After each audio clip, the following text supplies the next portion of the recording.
Hey, everybody, and welcome to the 10 things you never knew you could do with a CMS. My name is Greg Shoup. I'm your hosting here, and just wanted to go through, and I thought this would be a good idea to start taking a look at the modern CMS and start exposing some of these elements that I think people are underutilizing in the industry that'll help maybe make your businesses run a little bit more efficient, maybe help you engage with a different set of customers, and utilize tools that I think are going to be really, really compelling. But before we get started, let's go over a couple of housekeeping. The control panel that you see, that big orange button there, go ahead and click that if you want to hide the control panel. And then, of course, to join audio, you can choose to join via voice over IP by choosing computer audio, or go ahead and choose phone call and then just dial the numbers that they provide and you'll be dialed into the webinar. We are going to have a Q&A session at the end of this webinar, but that does not stop you from asking questions during the webinar. So you'll see in that control panel, you can go ahead and type your questions in and submit them. That will notify us that there is a question and what your question is, and at the end of it, during our Q&A session, that's how we'll be able to communicate with you. All right, so 10 things you never knew you could do with a CMS. Again, we wanted to expose you to some of these nuanced features of a part of a CMS that will really help engage you further with your audience, with your customers, with your end users, and really put some, maybe even some automation into your business and your operations. So let's go ahead and get started with this 10. But before I do, let's take a look at how content management has really matured over the years. It started around 2005 as being a site manager. And what this did is when we were able to have a platform to build websites, or the content management system, that went ahead and went away with hand coding your web experiences in HTML. If any of you remember doing that, that was a painstaking table idea. But the content management system now, what it allowed you to do is take content and store it into a database. And then the web pages will actually make a call to the database to bring up the content dynamically. And so now you're able to manage multiple sites. You're able to manage complex sites within this content management system much more efficiently than if you had the hand-coded version of that.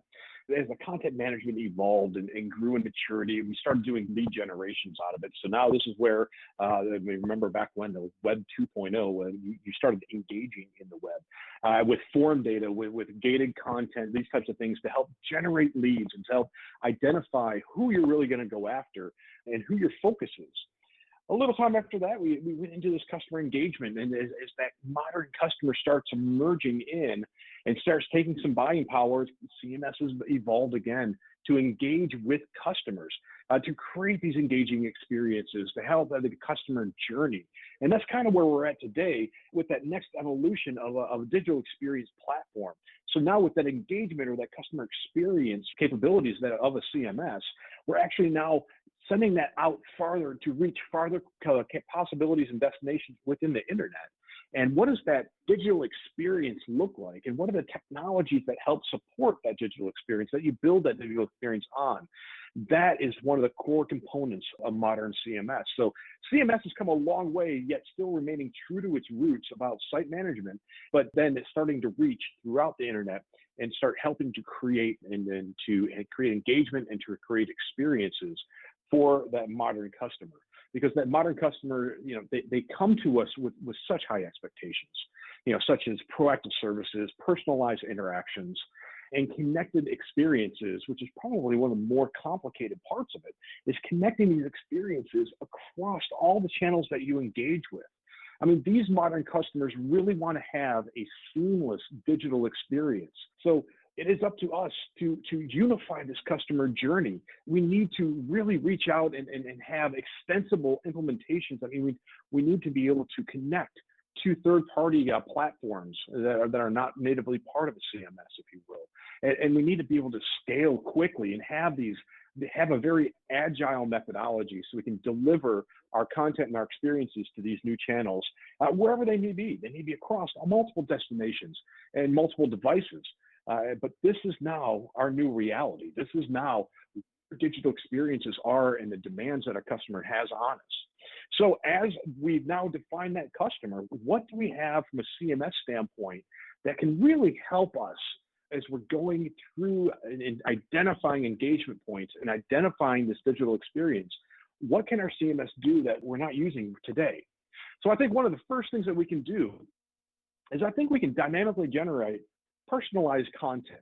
Now, we do this today. We generate personalized content with a CMS and we throw it on a web page. But for some reason, collateral is definitely still important. In fact, Adobe reported that they had 250 billion downloads or opens of PDF documents. So this PDF document is still alive and strong. It's still being utilized. I'm sure every single person listening here has it on their corporate website or the corporate brochure or data sheets that are able to be downloaded.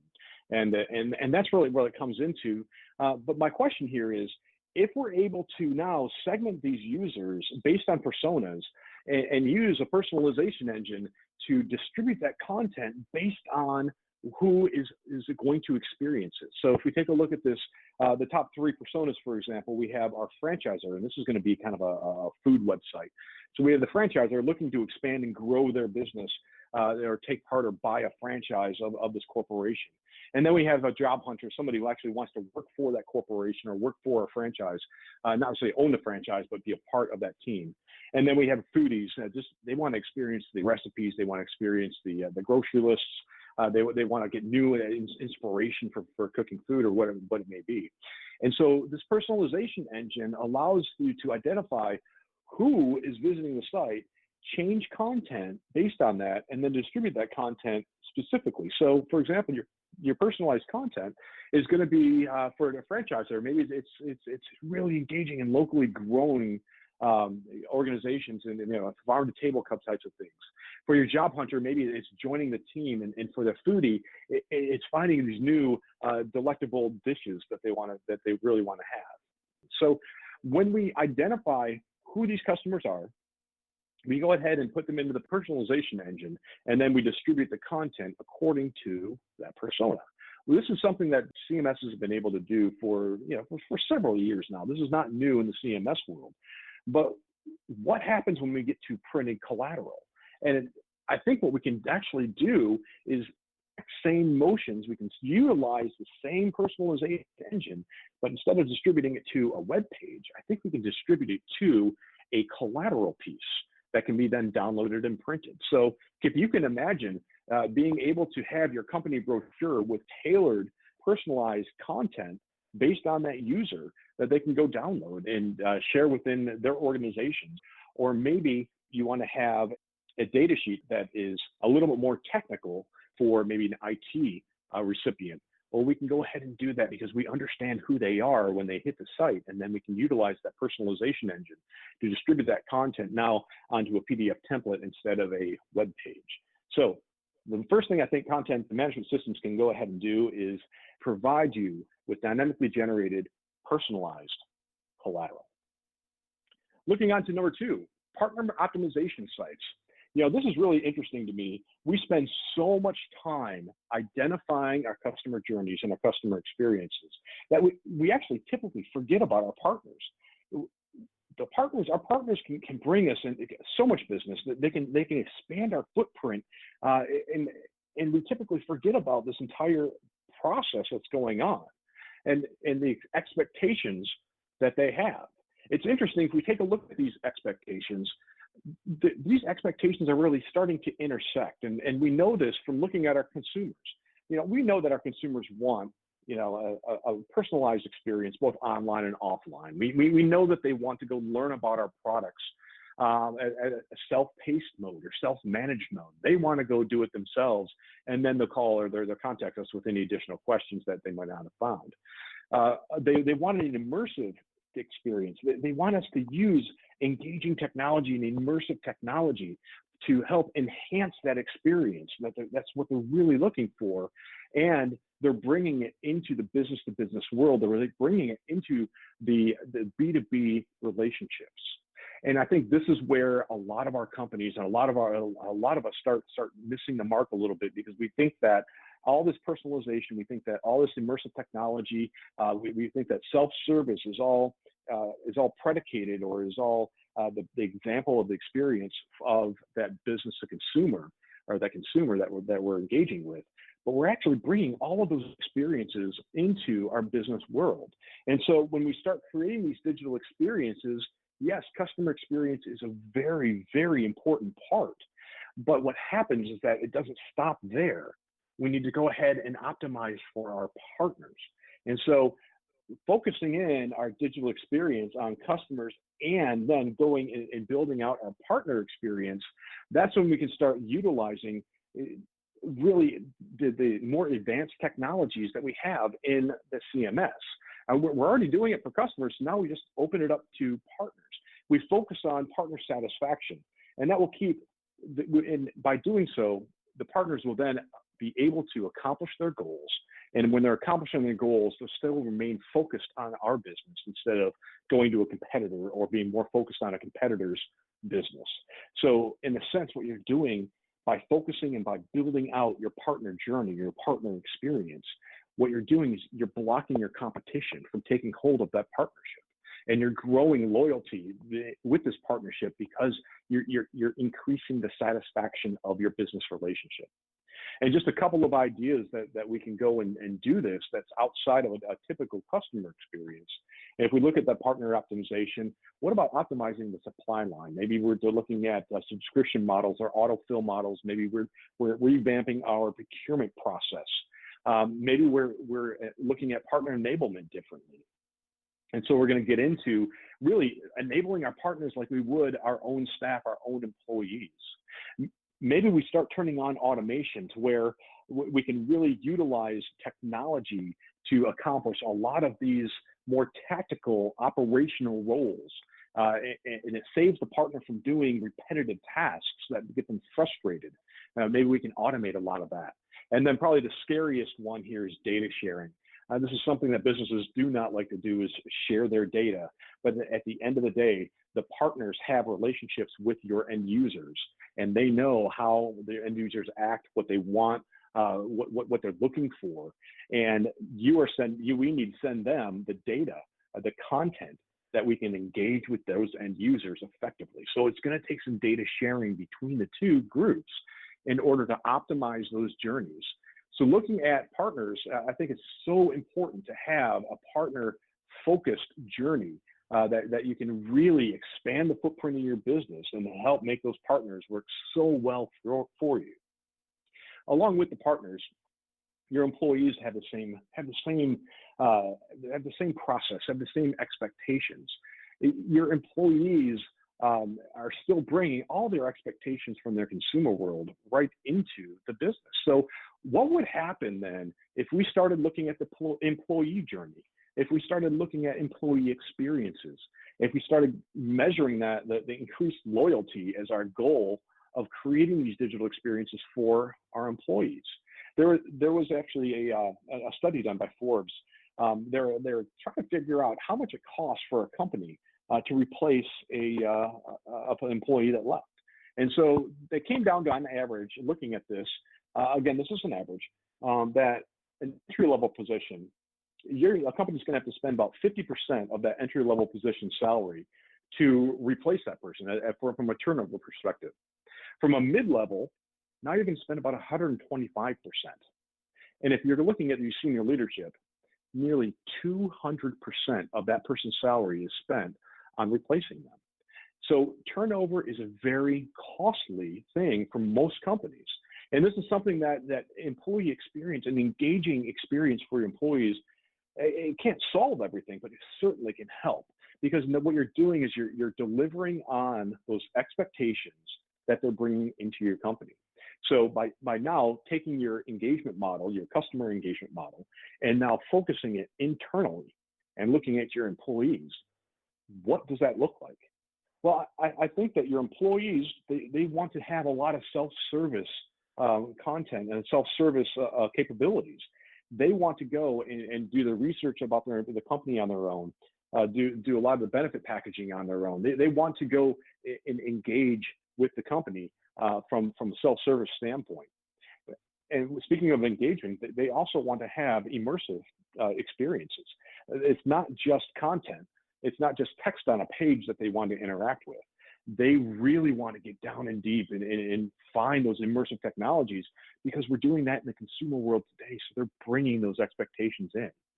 And then when we get to automation here, this is where it really gets key.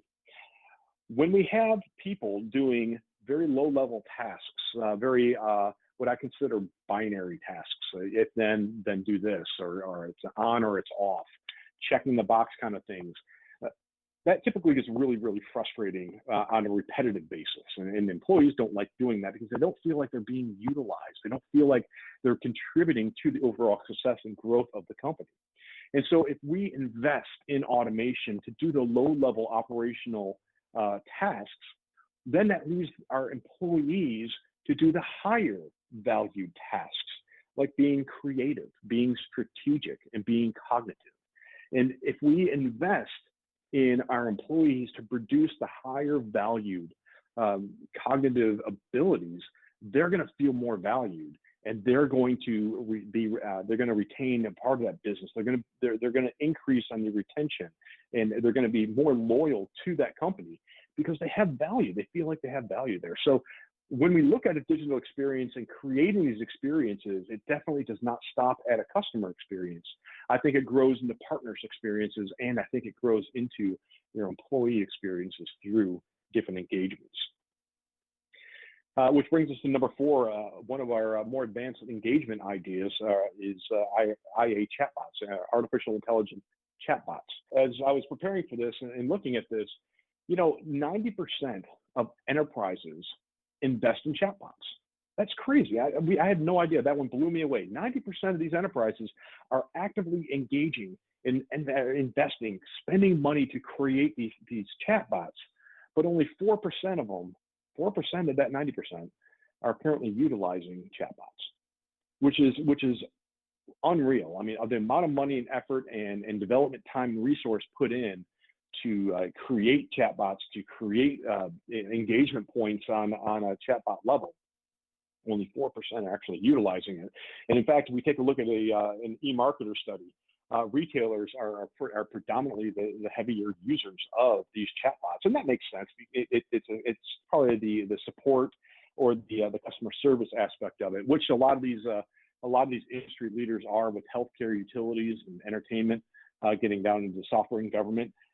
It's really more replacing the entry-level task or cost analysis of customer service agents. So we now utilize our customer service agents for those higher value, the more complicated complicated tasks and the problem-solving abilities, and we allow the AI chatbots to take a look at the lower or the more operational or repetitive types of workflows. So this is kind of how it works, is that you input in your question or your statement or what you want, and AI is able to take a look at that and fill in the gaps that may be there, or fill in the context that may be lacking, and then provide you with a process, or it goes into a process that will provide you with suggestions or predictions, and then it delivers that response. But it can deliver the response well beyond just the interface with that one user. It actually can kick off workflows. It can send messages. It can actually do activities on behalf of a human. So if you're looking for, hey, can I schedule an appointment? For example, what this says, can I schedule an appointment with Dr. Burke sometime next week? What's happening in the background is that the AI chatbot is analyzing that, looking at the schedule of Dr. Burke. It knows it wants to set an appointment. It looks what's going on next week, and then it starts acting on it. It will fill the time, pick the best time, send you a calendar invite, send Dr. Burke a notification that he has a new thing going on. So all of that actually can happen very, very quickly with AI chatbots. So something that a lot of companies are investing in. Not many companies actually have this live and they're utilizing it. So I think this is one thing that CMS has the capability of hosting and being a part of. Some CMSs actually come with these types of chatbots, but I think it's definitely something to take a look at going forward. And in fact, some of the most famous chatbots, if you will, are Siri, are Alexa, and Google, right? So those virtual assistants are really chatbot technology that allows you to accomplish goals without human intervention. So some very cool stuff on this front. I expect to see this one growing quite a bit. All right, let's shift gears just a little bit and take a look at campaign management and marketing automation, something that's been done for a long, long time. But I think there's some value in providing this kind of a service in CMSs. And so let's kind of unpack this just a little bit. As we start taking a look at these, these visitors coming in, we're able to identify, even if they're anonymous, we're still able to identify them because of their browsing behavior and their behavior on our sites. We're able to segment them. And that segmentation provides that personalization, as we talked about with that number one thing that you might not know CMSs can do. But this is how all these things work together, because if we're able to identify that, then we're able to increase the engagement from that first visit and start mapping them and until we get to like a lead generation or lead identification. And then we can manage that audience specifically on that persona. And this allows us to have the best individual targeting for that lead. As we roll out these campaigns, now we understand that customer so well that we actually can pivot that campaign based on the profile or the segmentation of that customer. We get into what content actually provides the best attribution, and also receiving those insights that are coming back from the engagement aspect. So we're starting to paint this holistic picture of what this campaign could look like and what new campaigns can be generated from it as the more campaigns that we run. And then we can even go as far as saying, well, we want to increase our conversion rates. And now, because we have a holistic view of that visitor or of that persona, we are able to optimize that conversion rate by adding in that content that has the best attribution rates for that particular segment. And so if we take a look at that email marketing or like email generated campaign, the standalone does a great job. I mean, these bolt-on things do a really good job. You can visualize leads, you can set up an email, you can have workflow reports come out. A lot is very well self-contained in an email marketing solution. But when you add CMS to it, or add CMS to the context, now what you're doing is you're adding that 360-degree contact profile. You can look at that persona holistically, and you can get much more targeted by identifying that audience, that persona, and targeting them on a specific campaign, and then measuring what workflow is happening after that journey and how the conversions are happening and where and when and what assets are happening within that conversion. And that sets you up for a better campaign going forward. So if we take this big picture view, now we're looking at a part of, we have data coming in from CRMs, from websites, from marketing automation, a lot of different avenues that comes into the CMS.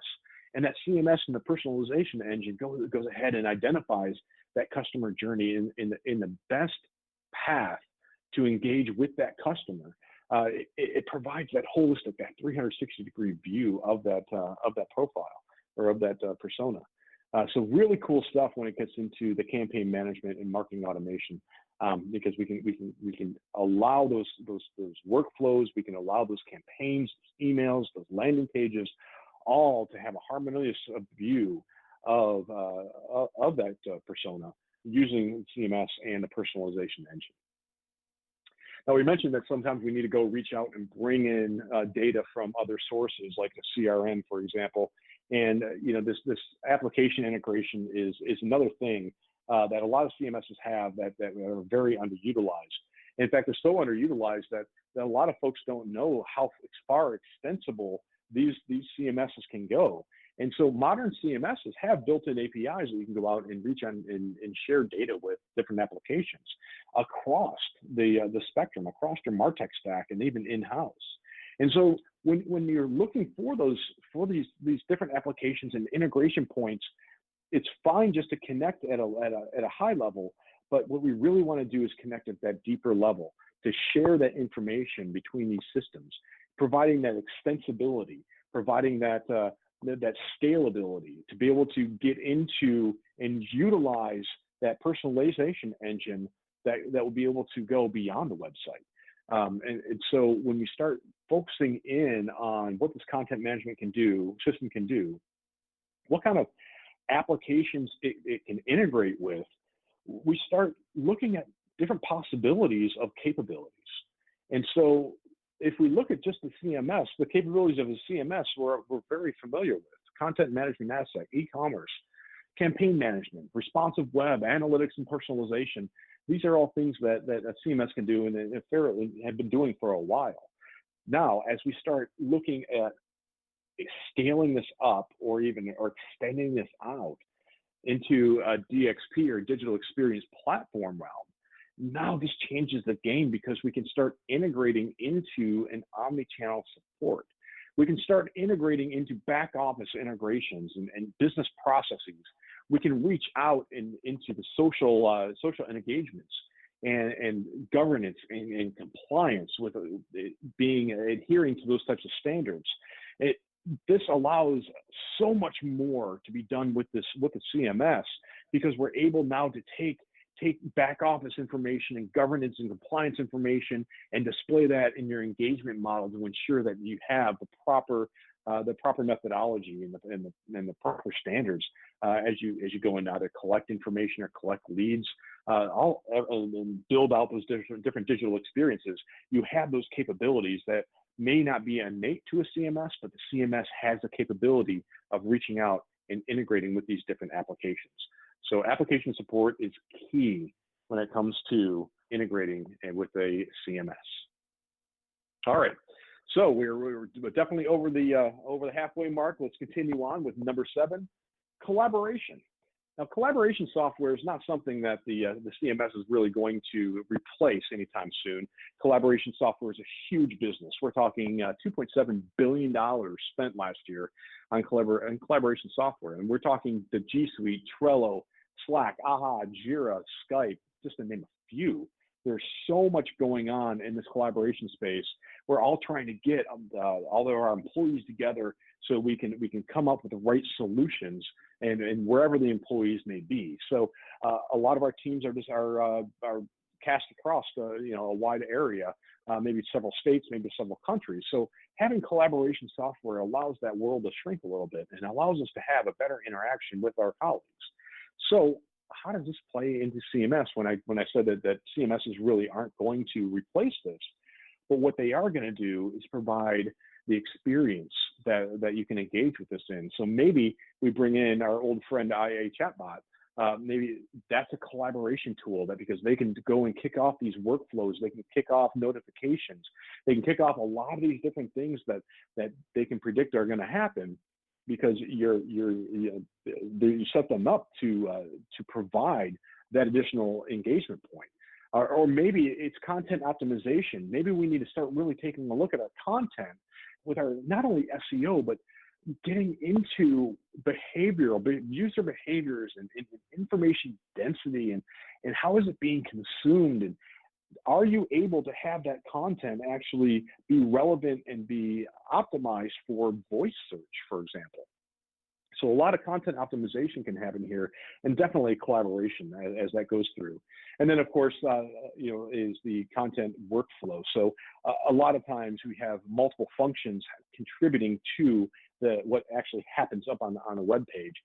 From an author to reviews, different reviewers, copywriters, approvers, and then publishers, to get that all provided so that the end user can experience that web page and experience that content in the right way. All right, just a couple more as we wrap up. Number 8, predictive and prescriptive analytics. Gartner put a really good maturity model together, something I really like, of what it looks like from an analytics perspective. And if we start taking a look at this, we have our first level of analytics as being descriptive analytics. And this is going to tell you what happened. So everything is looking backwards and saying, this is how people use the site. Very objective data happening at this point. This is great stuff, and it's really good. It's just, it doesn't tell you a whole lot except for history. And so it's very easy to implement, but the value is a little bit down. If we take that next step up into diagnostic analytics, this is now going to give you the why. Why are things happening? Why did they happen? So we know what happened, but now we know why they happened.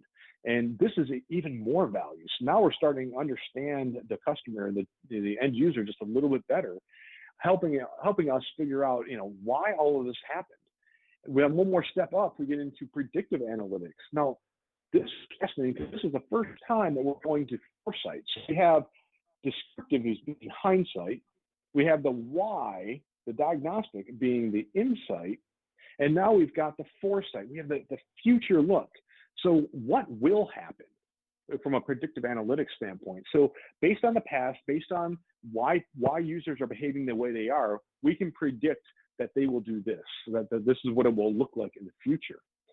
And then the top level here, the most valuable and of course the most difficult to put into place and to put into a business, is your prescriptive analytics. So not only can you predict what will happen, now you take your moments of inspiration or your moments of influence and put that in front of your customer at specific points of their journey.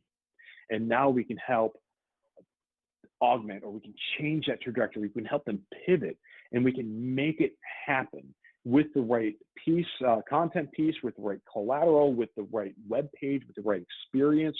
We can actually prescribe the path that they will follow based on all of our other analytics. So really important stuff here when you get into prescriptive and predictive, because it's all looking forward instead of going backwards, which will give you a better insight into your business performance. But I think it really provides you with an engagement model that will change the way that your customer has, perceives you and experiences your site and your digital experience across the internet, based on audience. And at the end of the day, it's really going to increase your conversion rates, because you're going to have that better holistic view, and you'll be able to target, and then you will know what's going to happen based on the predictive analytics. And then they can actually prescribe to you, if you do these things, this is how much your conversion rate will raise. So really engaging things here from a predictive standpoint and a prescriptive standpoint. All right, near the last one, we have aggregation of customer data. Customer data is so important. In fact, eMarketer did a study not too long ago, and they said that the technologies that B2B marketers are investing in from a priority standpoint, if you take a look at this, almost all of that is data. We have so much data, we don't know what to do with all this data. And so we're recording things, we're reporting things, we have sensors out there, we have name it, services out there. It's crazy how much data is being generated for your users. And so the challenge here is, how do we aggregate this? How do we get this to a point where it's usable? And I think customer data platforms are probably one of the more, the bigger ways, the easier ways that we can go do that. And what it does is it allows you to virtualize the data in ways that you can gain better and more insights. So it puts a lot of this stuff together, all those data points together from different sources, from disparate silos, brings them into an organized platform that you will now be able to experience and gain more insights on what's happening with your customers, with your users, with your partners, with your employees. It gives you that great look of how can we now better engage with these different groups of people, and have and accomplish our goals that we set out for ourselves. So connecting these groups of data points and aggregating them into a platform that we can gain insights into, definitely something that I think is a game changer. In fact, we have so many marketers that are investing that today in order to gain these types of insights that will affect their digital experience. And last here, for the top 10 things, we have digital asset management.